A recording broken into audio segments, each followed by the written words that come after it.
हमारी संस्कृति, हमारे संस्कार सदा रहें हमारे साथ। सब्सक्राइब करें तिलक।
देवराज, अनर्थ हो गया, अनर्थ हो गया।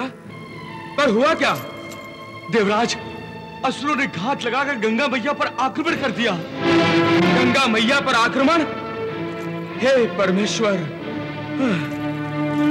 मुझे कुछ नहीं हुआ वत्स, तुम व्यर्थ ही चिंता कर रहे हो। ईश्वर की कृपा है माता, जो आपको कुछ नहीं हुआ।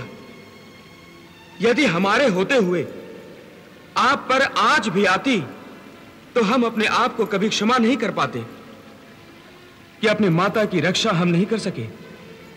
माते, ये असुर बहुत सर चढ़ गए हैं। उन्हें उनके इस अपराध का दंड हम अवश्य देंगे। क्या समझ रखा इन असुरों ने अपने आप को?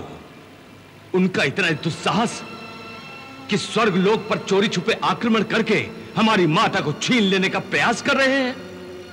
हमसे हमारी मैया को छीन लेना चाहते हैं। वो तुमसे तुम्हारी मैया को छीनने नहीं, बल्कि अपनी माता को लेने आए थे। आखिर असुर भी तो मेरी संतान है। नहीं मातेश्वरी, आपको असुरों के इस भयंकर अपराध को क्षमाशील दृष्टि से नहीं देखना चाहिए। उन्होंने आपका अपहरण करने की ही नहीं, आपको नष्ट करने की भी चेष्टा की थी। असुर क्रोधित प्रवृत्ति के होते हैं, इसलिए क्रोध में कुछ भी उल्टा सीधा कर बैठते हैं। परंतु क्रोध की भी कुछ मर्यादा होती है। सीमा तोड़ने वाले क्रोध का उपचार करना ही पड़ता है माते। हम देवताओं का जन्म ही सृष्टि की रक्षा के लिए हुआ है। क्या हमें क्रोध का अधिकार नहीं है? अधिकार है, परंतु ध्यान रखो कि कीचड़ से कीचड़ साफ नहीं होता। उसे साफ करने के लिए शुद्ध पानी की आवश्यकता होती है। परंतु माते, असुरों ने आपका अपमान किया है और संतान कभी अपनी माता का अपमान सहन नहीं करती। और संतान अपनी माता की आज्ञा का पालन भी करते हैं। तुम सबको मेरी आज्ञा है कि क्रोध को त्याग दो और शांति से काम लो। आपकी जो आज्ञा माते। परंतु यदि असुरों ने फिर कोई और षड्यंत्र रचाया तो? यदि बालक लाड़ प्यार से नहीं सुधरते तो फिर विवश होकर मां को उनकी ताड़ना करनी पड़ती है। यदि असुर फिर भी कोई षड्यंत्र रचाएंगे तो फिर सोचूंगी कि उनको कैसे सीधे रास्ते पर लाना है। जैसी आपकी आज्ञा माता, जैसी आपकी आज्ञा।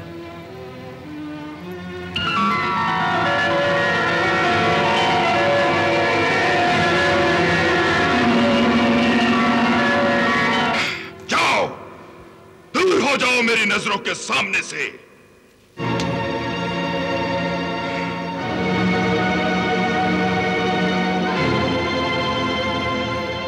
तुम दोनों असुरों के माथे पे कलंक का टीका हो।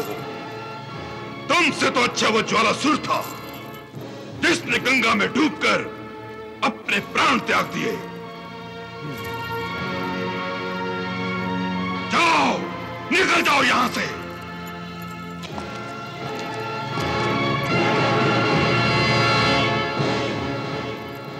क्षमा करें दैत्यराज, ये दोनों हमारे बड़े मायावी असुर हैं। इनके पास एक से एक भयंकर शक्ति है, परंतु इनकी हालत देखकर यह सिद्ध हो गया है कि गंगा की शक्ति हम असुरों से कहीं अधिक है। गंगा से केवल 3 असुर हारे हैं, असुर सम्राट नहीं। मैं असुर सम्राट हूं।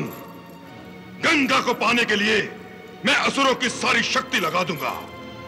गंगा को पाने के लिए यदि यह आवश्यकता पड़ी तो मैं एक नया देवासुर संग्राम भी शुरू कर दूंगा। हाँ, मैं अभी गुरु शुक्राचार्य के पास जाकर उनसे युद्ध की आज्ञा और आशीर्वाद मांगता हूं। नहीं दैत्यराज, इस समय ना मैं तुम्हें युद्ध करने की आज्ञा दे सकता हूं, न ही आशीर्वाद। क्यों नहीं गुरुदेव? क्योंकि मैं नहीं चाहता कि मेरा आशीर्वाद निष्फल हो। अर्थात ये कि युद्ध केवल क्रोध से नहीं जीते जाते हैं, युद्ध बुद्धि से जीते जाते हैं। तुम्हारी तरह शत्रु की शक्ति को पूरी तरह जाने बिना आक्रमण करने से वही हाल होता है जो तुम्हारे वीर मायावी राक्षसों का हुआ, और तुम दूसरी बार वही भूल करने जा रहे हो। दैत्यराज, इस समय तुम्हें शत्रु की शक्ति का ठीक अनुमान नहीं है। इसमें अनुमान की क्या आवश्यकता है गुरुदेव? हर देवासुर संग्राम में देवता हमेशा दुम दबाकर भागते रहे हैं। वो बल से नहीं, हमेशा छल से जीतते हैं। युद्ध में तो वह हमेशा हार जाते हैं। हार जाते हैं नहीं, हार जाते थे। वो कल की बात है। तो आज की क्या बात है गुरुदेव? आज की बात यह है कि अब वो नहीं हारेंगे। क्यों नहीं हारेंगे? क्योंकि अब उनके पास गंगा है, जो पहले नहीं थी। दैत्यराज, गंगा कोई साधारण देवी नहीं है, वो महादेवी है, महादेवी। कदाचित तुमने गंगा की शक्ति का ठीक अनुमान नहीं लगाया। गंगा देवी पराशक्ति का एक महत्वपूर्ण अंश है, इस कारण वो सर्वशक्तिमान है।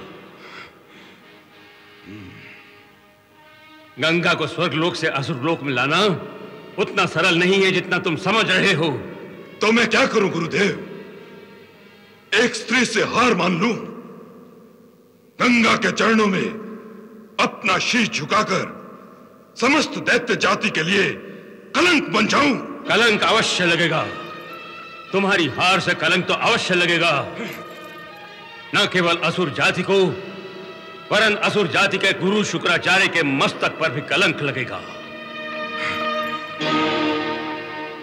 देव गुरु बृहस्पति मुझ पर हंसेंगे। इसीलिए कहता हूं, मेरी हंसी न कराओ। कुछ ऐसा करो दैत्यराज कि देवता रोएं और हम उन पर हंसें। परंतु ऐसा क्या करूं गुरुदेव? ऐसा क्या करूं? देवताओं की शक्ति से अधिक शक्ति प्राप्त करो। परंतु उनसे अधिक शक्ति कैसे प्राप्त होगी? तपस्या से। किसकी तपस्या से? भगवान शिव की तपस्या से। शिव तो आशुतोष हैं, वो तपस्या से जल्दी ही रीझ जाते हैं। वो प्रसन्न हो गए तो तुम्हें मुंह मांगा वरदान देंगे। बस तुम शिव की तपस्या करके उनसे ऐसी अमोघ शक्ति का वरदान मांगो जिसका तोड़ न देवताओं के पास हो न गंगा के पास। परंतु भगवान शिव क्या एक असुर को वरदान देंगे? अवश्य देंगे दैत्यराज, अवश्य देंगे। भोलेनाथ अपने भक्तों में कोई भेदभाव नहीं करते। तुम उनकी शरण में चले जाओ, वही तुम्हारा कल्याण करेंगे। जो आज्ञा कीजिए। विजयी भव।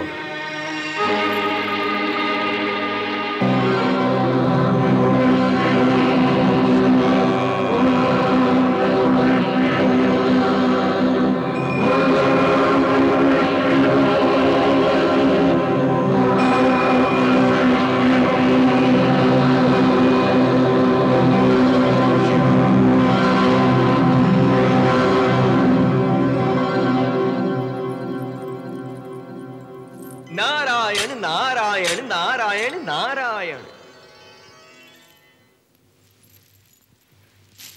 प्रणाम देवर्षि। प्रणाम। देवलोक में आपका स्वागत है। नारायण नारायण। वाह देवराज, आप यहां सोमरसपान का आनंद ले रहे हैं। कैसे पुत्र हैं आप? आपको अपनी गंगा मैया की तनिक भी चिंता नहीं है? गंगा मैया, क्या हुआ मेरी माता को? वे कुशल से तो है ना? नारायण नारायण, अभी तक तो सब कुशल से हैं, परंतु देवराज, असुरराज अंधकासुर इस कुशलता को भंग करने का भयंकर प्रयास कर रहा है। अर्थात यह है कि अंधकासुर गंगा मैया का अपहरण करने के उद्देश्य से तपस्या करके शक्ति प्राप्त कर रहा है। नारायण नारायण।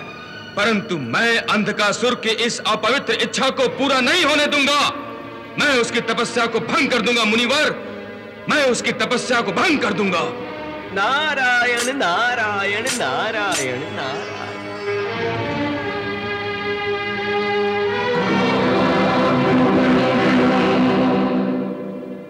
रंभा,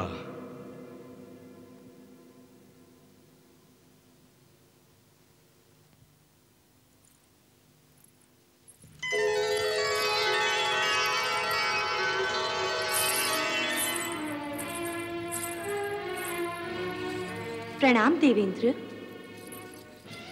कहिए, मैं आपकी क्या सेवा कर सकती हूँ? सेवा मेरी नहीं, सेवा दैत्यराज अंधकासुर की करनी है। अंधकासुर की? हाँ रंभा, तुम अप्सराओं में सबसे सुंदर अप्सरा हो। तुम्हारी सुंदरता और तुम्हारा यौवन बड़े बड़े ऋषि मुनियों को धर्म संकट में डाल देता है। आज तुम अपनी सुंदरता, चंचलता और यौवन के सारे शस्त्रों को एकत्रित करके दैत्यराज अंधकासुर के मन और हृदय पर आक्रमण करो। अंधकासुर की तपस्या को भंग कर दो रंभा, उसकी तपस्या भंग कर दो। देवेंद्र, मेरा सौंदर्य एक ऐसा सुंदर जाल है जिसे पाने की लालसा में प्राणी अपना सब कुछ गवा देता है। आप निश्चिंत रहिए, मैं अंधकासुर की तपस्या अवश्य भंग करूंगी।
हे वायुदेव, मैं अधर्मी अंधकासुर की तपस्या को भंग करना चाहता हूं। इसके लिए मैंने अप्सरा रंभा को भेजा था, परंतु वो तो असफल होकर लौट आई है। तो इसमें निराश होने की क्या आवश्यकता है? मैं और वायुदेव दोनों मिलकर अंधकासुर की तपस्या को अवश्य भंग कर देंगे।